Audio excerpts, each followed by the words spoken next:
अस्सलाम वालेकुम। आपका क्या हाल चाल है? ठीक हो आप लोग? अच्छा, आज हम बना रहे हैं कोफ्ते मूंगफली वाले।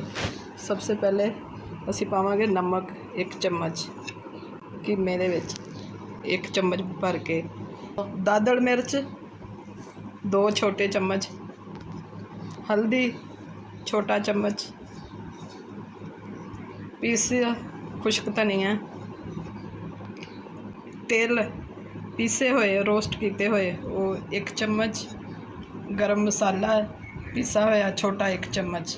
ये सारे मसाले मिक्स कर देने असी ये कीमे विच। इस तो बाद है छोटा 1 चम्मच अदरक दा, छोटा 1 चम्मच लहसुन दा, और दरमियाना प्याज 1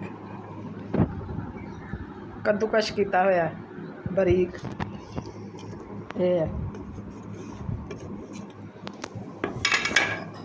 और ए मूंगफली है, ये असी हुण कुट के ते बरीक करके वो विच पावांगे। इस तो बाद है कोकोनट पाउडर 1 चम्मच, 1 बड़ा चम्मच बादाम पीसे हुए, तेल 1 बड़ा चम्मच। सारे मसाले विच मिक्स कर देते हैं। चम्मच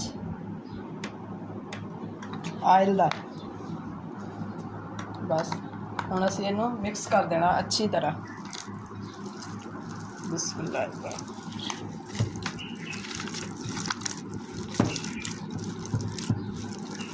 पहली दफ़ा तुसीं देखना है कि असीं चने नहीं इस्तेमाल किए, असीं मूंगफली इस्तेमाल करनी है।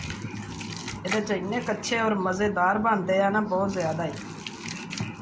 इंशाअल्लाह तुहाडे घर वालियां नूं बहुत ज़्यादा पसंद आएंगे। मूंगफली पहले तुहानूं असीं साबत दिखाई सी,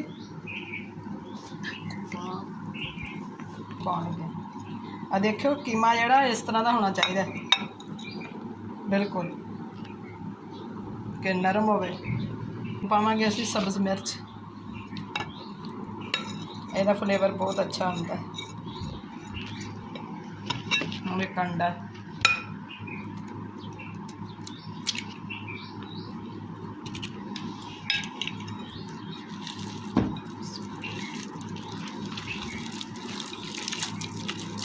कीमा जड़ा सी 1.5 पाव सी।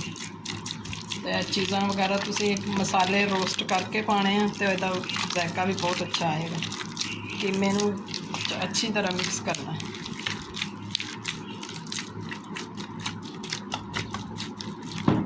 दस मिनट वास्ते इनू रेस्ट देने, तो फिर तुहानूं कोफ्ते बना के पका के दिखाने।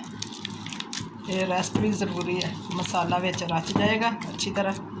तो फिर बिस्मिल्लाहिर्रहमानिर्रहीम, असी 2 बड़े चम्मच आयल दे पाए है। हुण 2 बड़े चम्मच 2 दरमियाने साइज़ के प्याज, कश किया हुआ प्याज है, वो हुण असी रोस्ट कर लेने हैं। फिर रोस्ट करके फिर बाकी के मसाले इस्तेमाल करांगे। प्याज साडा हल्का ब्राउन हो गया है। हुण असी पावांगे अदरक, 1 चम्मच अदरक, 1 चम्मच लहसुन। हुण असी इहनूं अच्छी तरह फ्राई कर लांगे। इहनूं भुन भन के सारा कुछ, तो फिर मसाला जो बन जाएगा फिर ये नमक मिर्च मसाला पा लेना। आधा चम्मच जीरा साबत, यदी भी खुशबू बहुत अच्छी लगती है साबत की। हुण असी कोफ्ते बना रहे हैं। इस तरह तुसी लै लेना है कीमे नूं, इस तरह इहदा गोल बनाई जाना है।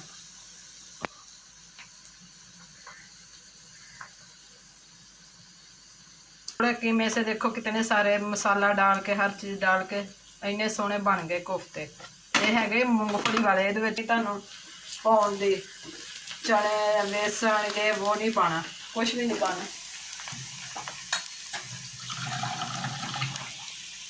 हुण असी मसाला भुज गया, हुण असी पावांगे, हुण तो तड़का नहीं लग गया जी, देखो मसाला साडा तड़कदा पिया है। इन्हें इस तरह भुनते रहना, ज़रा ये मसाला अच्छा बन जाए, अदरक लहसुन की स्मेल खत्म हो जाएगी। इंशाल्लाह बड़े अच्छे बन गए। एक बार ये रेसिपी बना के देखना, शायद ही यूट्यूब से उन्होंने किसी ने बनाए हों मूंगफली वाले। बिस्मिल्लाहिर्रहमानिर्रहीम। हुण असीं पावांगे इहदे विच एक दरमियानी चम्मच, आधा चम्मच बड़े वाला दादड़ मिर्च, अपने खान के मुताबिक नमक 1 चम्मच, छोटे वाला 1.5, और पीसी हुई मिर्च 1.5 चम्मच, हल्दी छोटी चम्मच, और पीसा होया धनिया तो काली मिर्च थोड़ी। सारे मसाले इस मिक्स कर देंगे।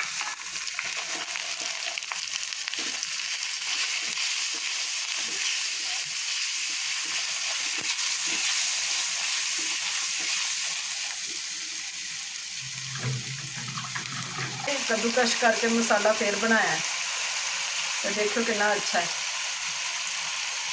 2 बड़े चम्मच दही में ताकि मसाला अच्छा बन जाए। बस 1 बड़ा चम्मच है वाला अभी दही का पाया। हम अच्छी तरह फेंट दो कि मसाला इहदा अच्छा बन जाए। साडे घर में टमाटर नहीं इस्तेमाल होंदे, इस वास्ते असीं टमाटर नहीं इस्तेमाल करते, सिर्फ दही इस्तेमाल करीदा।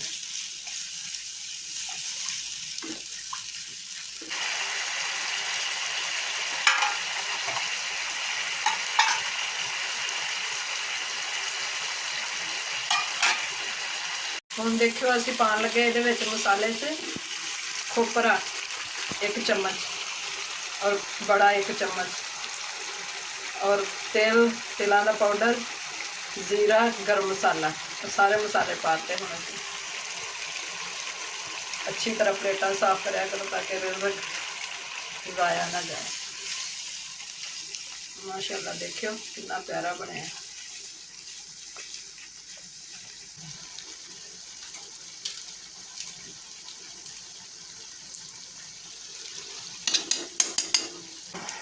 हुण असीं पा देने कोफ्ते।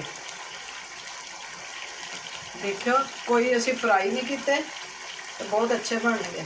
लोग कहंदे टुट जांदे आ।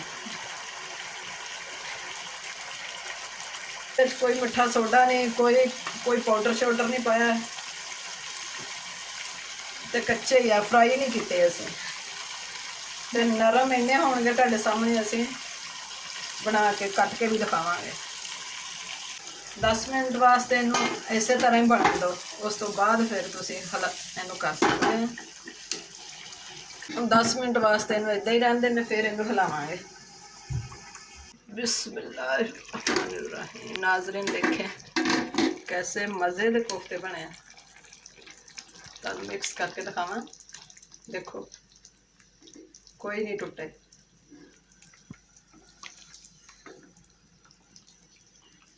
देखो जिन्नी तुसी अपनी ग्रेवी बनानी चाहते जे उन्नी तुसी बना सकते जे। हुण असीं पाउने गरम मसाला, बिस्मिल्लाह, गरम मसाला और जीरा। धनिया साढ़े को इस टाइम नहीं है। हुण तुहानूं 10 मिनट दम तो बाद तुहानूं चेक करवाने कैसे बने। बस देखो हुण असीं बना चुके हैं, तुहानूं दिखाने किस तरह के बने। यह देखो माशाल्लाह कितने अच्छे हैं। इसका मसाला भी ग्रेवी भी देखना, देखो कितनी अच्छी है। हुण तुहानूं कट के भी दिखाने हैं। चलो देखना, ये देखो फौरन ही कटे गए हैं। ये देखो मूंगफली वाले है, कोई ये बेसन नहीं, कोई कुछ नहीं है। मैं चेक करके दिखानी तुहानूं। माशाल्लाह इतने अच्छे ज़बरदस्त बनया। माशाल्लाह माशाल्लाह बहुत ही टेस्टी है। पीछे कर सारे नजर आ।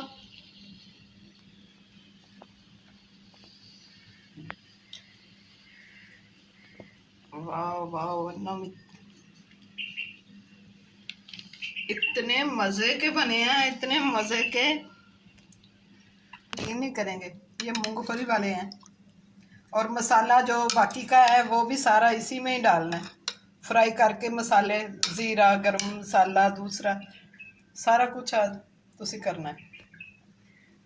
वाह, मैं खा